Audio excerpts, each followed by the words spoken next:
Eita, esse negócio de dízimo tá muito bom, tá dando muito certo. Contas pagas, barriguinha cheia, tudo certo, como Deus permite, como Deus quer. Porque Deus quer que eu coma o melhor dessa terra. Tá aqui as contas pagas. Que maravilha, né, rapaz? Aluguel da igreja, contas de luz, contas de internet, porque o povo tem que ficar conectado, né? Eita, coisa boa, rapaz! Isso é bom demais! Eu, sinceramente, vou ter que tirar umas férias. Eu gosto da ideia de tirar férias. Até porque o meu auxiliar já está bem treinado. Vou dizer para ele, ó, passe tudo para mim diariamente. Aí eu não consigo tirar férias porque os negócios da fé me tomam o tempo todo. Mas, enfim, ele já está bem treinado, né? Então, tá na hora de eu tirar minhas tão sonhadas férias. Coisa boa. Muito bom. Eu posso. Eu devo. Eita!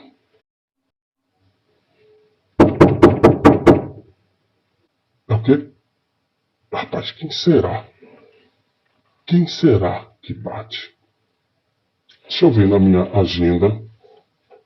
Quem é que está agendado para hoje? Deixa eu dar uma olhadinha aqui. Porque eu não lembro de ter agendado com ninguém. Mas deixa eu ver. Ah, rapaz, já sei, aquele irmão. Pense no irmão chato. Mas, fazer o quê? São os ossos do ofício, né? A gente não pode só atender a bons clientes. Tem sempre os maus clientes que tomam conta. Deixa eu até ver se ele está com os dízimos em dia, né? Deixa eu só dar uma olhadinha aqui. Ih, rapaz! Já faz muito tempo. Uns 6 meses atrasado com o dízimo. Ah, mas eu não vou perder essa oportunidade, não. Vou ter que falar para ele a verdade dos fatos. Só um minuto. Tô indo.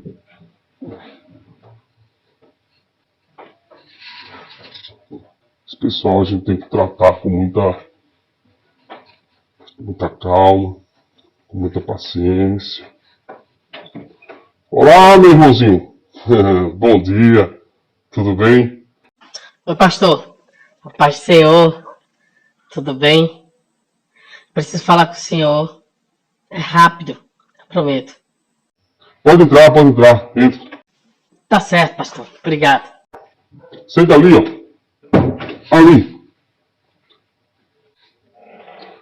A paz do Senhor, meu irmão. Tudo bem? Minha querida ovelha. E aí? Como é que vão as coisas? Tudo bem? Senta aí, pode sentar. Fica à vontade. Certo, pastor. Ok. Muito obrigado, viu? Muito obrigado, pastor. Por nada, meu filho. Por nada. E aí? Pastor, eu vim procurar por uma ajuda. Eu vim procurar ajuda. Você quer que eu faça alguma coisa por você? Uma oração? Uma palavra? Na verdade, pastor, eu estou precisando de uma ajuda mais material. Como assim, meu filho? Pastor, eu estou precisando de um valor para pagar a minha conta de luz que a concessionária cortou. Meu querido, a propósito, eu percebi, analisando aqui os relatórios da igreja, que você não vem pagando seu dízimo. O senhor sabe, né, que o dízimo é um dever, é uma obrigação de todos os irmãos que desejam estar em comunhão com Deus. Eu sei da sua dificuldade, mas, por exemplo, de que o senhor está vivendo? O senhor sabe, né, que eu fiquei desempregado, não tive direito a seguro-desemprego, a nenhum valor, porque eu trabalhava clandestino, né, trabalhava irregular, sem carteira assinada. A minha esposa recebe o Bolsa Família, o benefício do governo. E eu estou vivendo de bico. Às vezes eu faço alguma coisa durante a semana, às vezes não faço. Eu meu irmão, presta atenção. Presta bem atenção. Você é o chefe da família. Então, cabe ao Senhor mesmo, a você, administrar os recursos que chegam na sua casa. Venham de onde vier. Então, por favor, convença a sua esposa de que o dízimo é algo importantíssimo, indispensável. Mesmo que o dinheiro venha da parte dela, você como líder, você precisa administrar essa situação e separar o que é do Senhor. O que é do Senhor é sagrado, não é seu, é de Deus. Mas pastor... Tá dado o recado, meu irmão, tá dado o recado. Mais alguma coisa? O senhor vai poder me ajudar, meu pastor? Vou sim, meu querido, vou sim. Na verdade, eu já lhe ajudei e venho lhe ajudando há muito tempo. E pode ter certeza que eu vou continuar lhe ajudando. Como assim, pastor? Oração, minha ovelha. Oração. Minha ovelha querida. A oração vence as batalhas, transpassa as muralhas, atrai o melhor de Deus para a sua vida. Você lembra de Jó? Jó orava pelos pecados que ele nem mesmo sabia que os filhos haviam cometido. Inclusive, ele foi abençoado quando orava pelos seus amigos. Tá certo? Mesmo aqueles amigos que o enfrentavam, aqueles amigos que o desafiavam, desconfiavam da sua idoneidade. Você sabe, a oração vence tudo. Eu, particularmente, oro muito. Oro pela minha família, oro pelo governo, oro para que tenhamos dias mais tranquilos junto a essa sociedade perversa. Eu oro por você, oro pelos meus amados irmãos, pelas minhas ovelhas. Claro, eu oro primeiro pelos meus liderados, né? Pelas ovelhas do meu ministério, porque a Bíblia diz que nós temos que nos compadecermos primeiro daqueles que são nossos irmãos na fé, nossos domésticos da fé. Então, mas vamos orar, meu irmão, vamos orar. A sua causa há de ser vencida com o poder da oração. Mas lembre, mesmo quando você faz a sua parte, Deus pode simplesmente querer lhe provar. É sério. Porque, embora que ele saiba todas as coisas, mas você não sabe. Então é importante que você se prepare para a provação que virá na sua vida. Talvez você esteja passando exatamente por essa provação. Se faz necessário que você esteja apto para resolver a sua vida, aceitar essa aprovação que vem de Deus. Tá certo? Então, a Bíblia até diz que quando Jesus Cristo voltar, ele ficará muito feliz quando encontrar os seus servos fazendo assim, exatamente assim, sendo vigilantes, orando, permanecendo fiel à palavra. Porque o senhor sabe, a palavra é fundamental. Então, fique na paz, meu irmão. Forte abraço, viu? Vou continuar orando pelo senhor. Certo, pastor. Ok, muito obrigada. Assim que eu puder, eu volto a pagar o dízimo, tá bom? Tchau, pastor. Vigilante da Razão, o seu canal de opinião e crítica. Meus amigos e minhas amigas do canal Vigilante da Razão, muito bom dia, boa tarde, boa noite a todos vocês que estão aí do outro lado assistindo a mais este vídeo do canal. Para mim é uma satisfação muito grande estar com todos vocês. E se você não me conhece, meu nome é Denilson Douglas, eu sou o apresentador do canal Vigilante da Razão. Seja muito bem-vindo. Você que é inscrito, meu muito obrigado.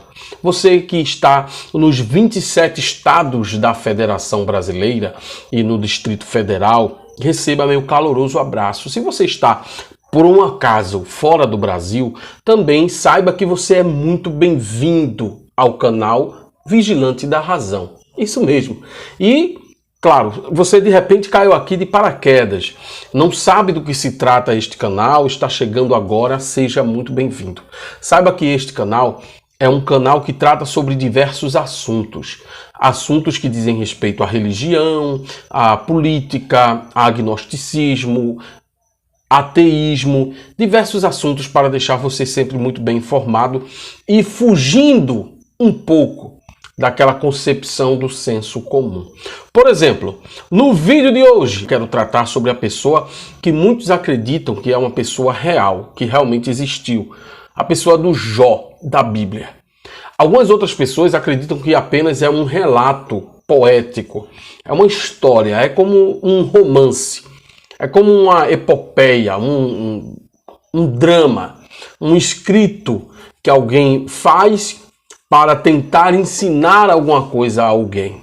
De uma forma ou de outra, quando você analisa o livro de Jó, você percebe que há muitas controvérsias, inclusive no que diz respeito ao lugar que ele existiu. A Bíblia diz que ele viveu na terra de Uz, dos caldeus. Essa terra, por exemplo, não foi localizada por estudo algum geológico, paleontológico, nenhum estudo arqueológico identificou a cidade de Uz, essa terra de Uz, que Jó teria vivido. Outras pessoas têm uma grande dificuldade e um interesse muito grande também em localizar Jó no tempo e no espaço. Jó teria vivido na época de Abraão, para alguns eruditos, e para outros, Jó teria vivido como sendo um neto de Esaú, mais tarde um pouquinho.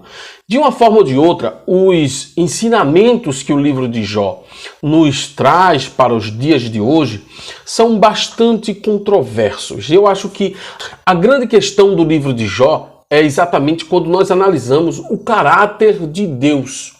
Como é que um Deus, criador dos céus e da terra, criador dos seres humanos, que fez uma suposta aliança com alguns seres humanos, não foram com todos, mas com alguns, porque Deus teria preferidos para fazer esta suposta aliança. Agora Deus fez uma aliança com os homens e entrega esses homens para serem tentados. Ora, a Bíblia diz com muita força que Deus não tenta ninguém e por ninguém Deus é tentado. Mas o que fica claro e objetivo no livro de Jó, que você já deve conhecer, é que as provações pelas quais Jó passou tiveram a permissão direta de Deus, tiveram a autorização de Deus. E como se deu tudo isso, você já sabe.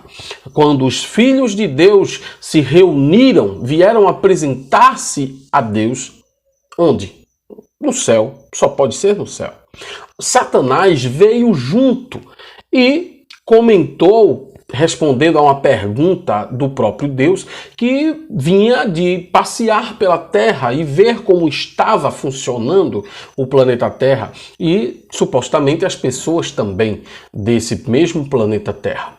Aconteceu que Deus, o próprio Deus, perguntou a Satanás se ele tinha visto o servo dele chamado Jó, que era um homem íntegro, que era um homem temente a Deus e que se desviava do mal. E aí começa toda aquela história dramática onde Deus foi confrontado por Satanás, quando o próprio Satanás disse assim: olha, claro que Jó te serve, porque tu cercas Jó de muitos bens, de muitas riquezas, de muitas benesses, de muitos benefícios. Então surge aí uma questão: será que Jó estava servindo a Deus única e exclusivamente por receber dádivas de Deus, boas dádivas de Deus? Essa talvez seja uma dúvida que pairaria muito fortemente no nosso entendimento. Nós, como somos pessoas limitadas, somos pessoas que associam demais um fato a outro fato. Mas para um ser superior, um ser supremo, dono de toda a ciência, dono de toda a sabedoria e dono de todo o poder, é fácil entender que Jó servia a Deus sinceramente, servia a Deus com muita fineza de espírito, com muita sinceridade de espírito, honestidade de espírito. Mas Deus aceitou a proposta de Satanás. Quando Satanás se apresentou a Deus junto com os filhos de Deus, aí já fica uma questão muito sombria. Como é que um anjo caído, que teria sido expulso do céu, agora se apresenta junto com os filhos de Deus, junto com os anjos? seria assim? Me explique, por favor, como é que o próprio Deus permitiria que Satanás se apresentasse junto com os filhos de Deus, junto com os anjos de Deus, junto com qualquer criatura que seja que iria se apresentar a Deus? Eu não consigo entender. Ora, se Deus expulsou Satanás por conta do desejo de Satanás de ser igual a Deus e de suplantar o poder de Deus nos céus e na terra, não faria sentido algum Satanás agora ter livre acesso ao mesmo céu do qual ele foi expulso. É questão de lógica básica e objetiva. Eu particularmente não consigo entender. Eu não consigo entender. Sendo Deus um ser implacável como é, sendo Deus um ser, inerrante como é, seria realmente viável que Satanás se apresentasse diante de Deus junto com os filhos de Deus? E pior ainda, Satanás, ele respondeu a uma pergunta direta de Deus. Então parece que aquele lugar e aquele momento de apresentação de Satanás perante Deus faz parte de algo que já estava sendo esperado. Porque acredito eu que quando alguém visita a sua casa e não é convidado e não é esperado, aquela visita, ela traz consigo uma sensação de surpresa. Você diz assim, puxa vida, você por aqui? Que bom se for uma visita boa. Se for uma visita ruim, você vai mudar o seu semblante, vai expressar algo verbalmente contra aquela presença inesperada e indesejável. Eu particularmente já recebi visitas de pessoas que eu não queria receber. E essas pessoas me provocaram de alguma forma e eu tive a brilhante ideia de colocar essa pessoa no seu devido lugar. Foi alguém que entrou na minha casa sem ser convidado e que falou coisas que eu não queria ouvir, que eu não pedi para ouvir. Mas com Deus é diferente. Deus recebeu Satanás no céu e disse assim, olha, tem visto meu servo Jó? Ele é um homem bom, ele se desvia do mal, ele é temente a Deus, é um homem íntegro, honesto. Ora, que diálogo é esse? Que diálogo é esse?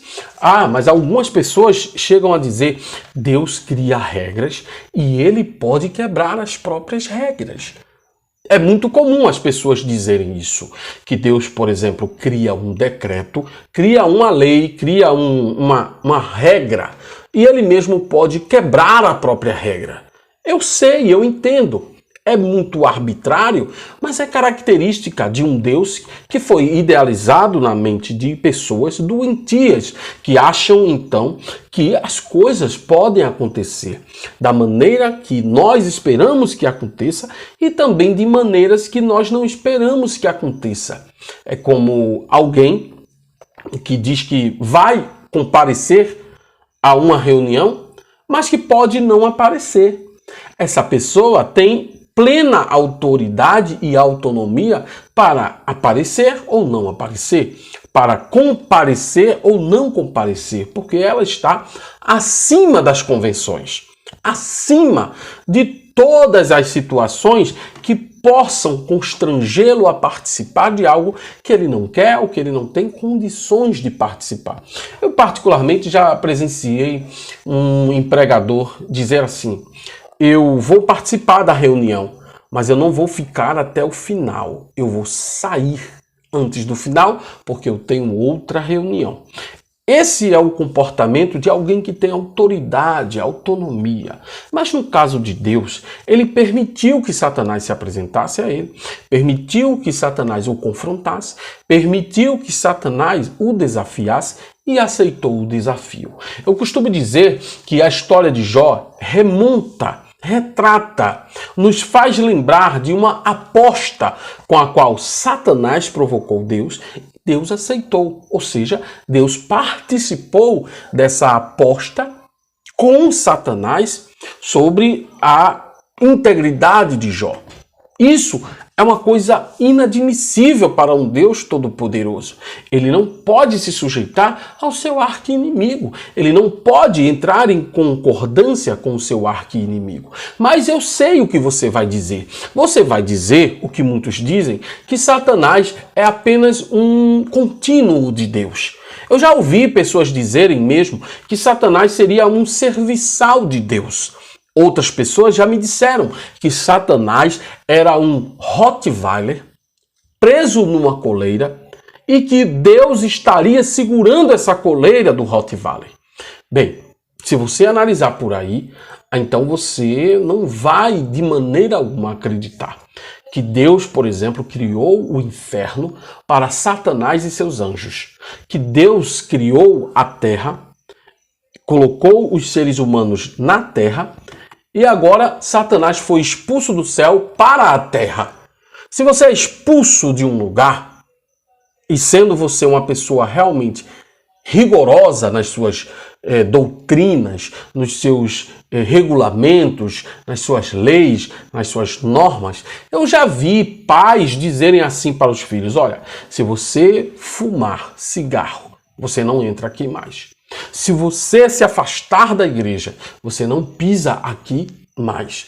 Se você assumir realmente sua homossexualidade, você não pisa aqui mais. E realmente, esses pais foram bem rigorosos e cumpriram com as suas determinações. Mas você vai me dizer: puxa vida, mas Deus não usa os critérios dos seres humanos. Aí fica difícil realmente eu conversar com você. Porque o Deus que você me apresenta é um Deus que cria regras e desfaz as regras que criou, descumpre as regras que criou. É um Deus que diz que não se arrepende e acaba se arrependendo. É um Deus que diz assim: eu não aceito holocaustos por mãos humanas, mas volta a aceitar.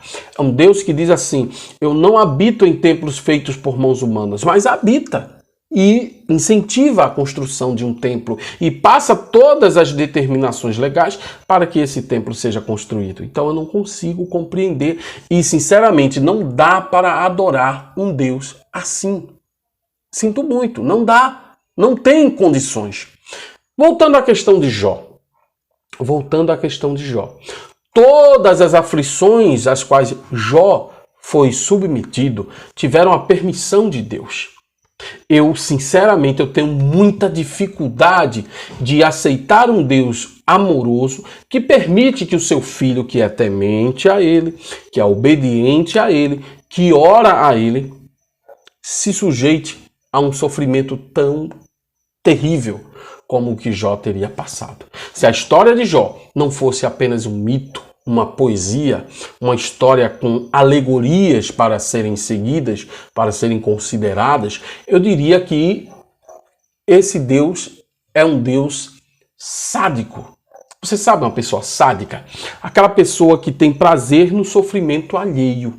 Então, esse Deus eu não quero seguir. Não tem condições de eu seguir, sinceramente. Então, fica bem claro isso, não é verdade? Quando Deus determina a Jó, ou determina para Jó passar por todo esse sofrimento, ele está aceitando a afronta de Satanás, a aposta que Satanás fez. Ele está sujeitando o seu servo a um sofrimento terrível. Mas você vai me dizer, lá na frente Deus vai dar em dobro tudo que Jó perdeu. Ele vai dar 7 vezes mais tudo que Jó perdeu. Eu digo a você, não tem condições de eu recuperar a vida de um filho que eu perdi com outro filho que eu terei. Eu não tenho condições. Eu tenho 2 filhos. Se eu perco um, eu vou ter uma dor terrível. Desculpa pelo dedo, tá? Eu vou ter uma dor terrível. Não importa se eu fiquei com um.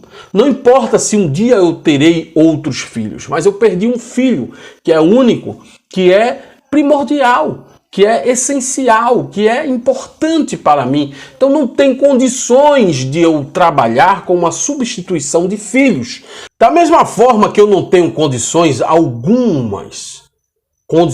nenhuma de conceber uma crença num Deus que precisa castigar, que precisa fazer sofrer aquelas pessoas as quais ele ama, ou ele disse que ama. As pessoas de fato que demonstram o amor e a obediência a esse Deus não merecem ser submetidas a esse sofrimento terrível que Jó foi submetido.